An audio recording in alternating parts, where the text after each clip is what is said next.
Welcome to JVS education channel.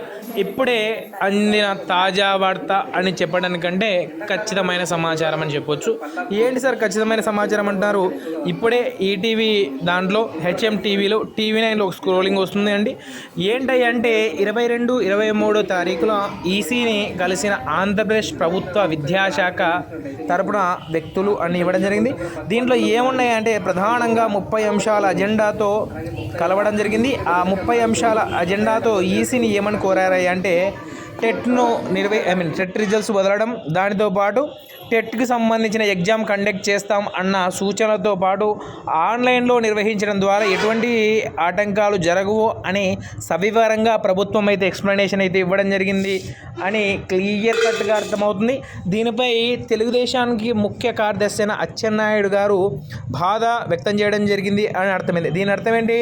YCP ప్రభుత్వం 100% success అయింది exam conduct చేస్తా అన్న విషయంలో. అదేవిధంగా కొన్ని గ్రూపులో ఒక న్యూస్ అయితే చక్కర్లు కొడుతుంది. ఏపీ డిఎస్సి సమాచారం 2024 డిఎస్సి నిరుద్యోగులకు శుభవార్త. పరీక్షలు జరుగుతాయా లేదా అన్న అయోమయంలో ఉన్న నిరుద్యోగులకు శుభవార్త. కేంద్ర ఎన్నికల సంఘం డిఎస్సి పరీక్షలకు నిర్వహణకు గ్రీన్ సిగ్నల్ ఇచ్చింది అన్న వార్త అయితే వస్తుంది. బట్ ఇదైతే ఫైనల్ కాదండి, ఇక ఫైనల్ రేపు తెలుస్తుంది. అదేవిధంగా ఈ నెల 25 తేదీన టెట్ ఫలితాలు, 25 సాయంత్రం నుంచి 26-27 ఆప్షన్ల వరకు 28 నుంచి హాల్ టికెట్ డౌన్లోడ్ చేసుకోవచ్చు ప్రాథమికంగా నిర్ణయించారు. కావున అభ్యర్థులందరూ గమనించాల్సింది ఎటువంటి డిఎస్సి పరీక్షలు ఎట్టి పరీక్షలు వాయిదా పడినా కూడా 2-3 రోజులే. ఇదేదో క్లారిటీ కోసం మన బొత్స సత్యనారాయణ గారు వాయిస్ ఓవర్లో వినవచ్చు. ఇది కూడా కొంచెం మనం మాట్లాడే విషయానికి బలం చేకూరుస్తుంది అని తెలియజేస్తున్నా. ఇక విందాం మరి ఆయన మాటలు ఎలా మాట్లాడో చూద్దాం. Hello sir, good afternoon sir. Good afternoon sir, నేను ఏపీ నుంచి మాట్లాడుతున్నాను sir, DSC aspirant sir.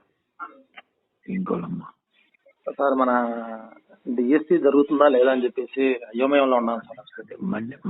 Monday election commission decide చేస్తారు.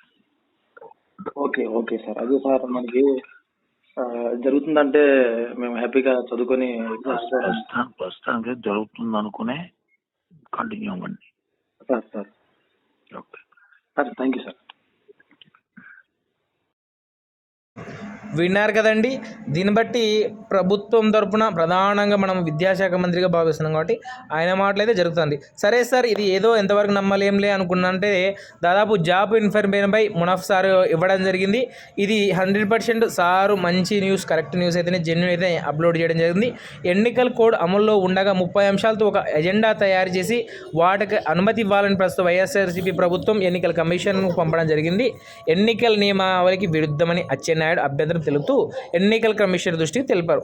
దీన్ని బట్టి ఏమర్థమైంది? ఆల్రెడీ వైసీపీ ప్రభుత్వం అయితే సక్సెస్ జరిగింది. దీని వ్యతిరేకంగా అచ్చెన్నాయుడు గారు రిప్రజెంటేటివ్ ఇచ్చారు. దీన్ని బట్టి ఎన్నికల కమిషన్ అయితే గ్రీన్ సిగ్నల్ అయింది. రేపు అధికారిక ప్రకటన వచ్చిన వరకు అయితే నమ్మలేము. బట్ మీరు చేయాల్సింది ఏంటంటే ఇప్పుడు నుంచే నాకు కనీసం బుక్కులు ఎవరైతే పోస్ట్ పోన్ అవుతుందని భ్రమలో బుక్కులు వదిలేశారో ఇప్పుడైనా తెరిచి చదవడానికి ప్రయత్నించండి. ఇక ఎవరైతే నిజంగా ఈరోజు కూడా లాస్ట్ క్షణం వరకు ప్రిపేర్ అవుతున్నారో వాళ్ళకైతే ఇది మంచి ఛాన్స్ అండి. ఏదో 1-2 పోస్టులు ఉంటే కూడా ఎవరైతే నిజంగా టైం వేస్ట్ చేసుకోకుండా అనవసరంగా చెత్తగా పోస్ట్ పోన్ అవుతుందని ఎవరైతే అన్ని పట్టించుకోకుండా చదివి ఉంటారో వాళ్ళకి మంచి బెనిఫిట్. కాబట్టి ఇప్పుడు నుంచైనా జెన్యూన్ చదివి సక్సెస్ సాధిస్తానని తెలియజేస్తున్నా. ఇక all the best for DSC aspirants, new teachers upcoming అని చెబుతూ ఇట్లు మీ జేవిఎస్ ఎడ్యుకేషన్ ఛానల్. ధన్యవాదాలండి. ఇలాంటి జెన్యూన్ న్యూస్ కోసం మన ఛానల్ అయితే తప్పకుండా సబ్స్క్రైబ్ చేసుకోండి. ఇట్లు జేవిఎస్ ఎడ్యుకేషన్ ఛానల్. ధన్యవాదాలండి. మరి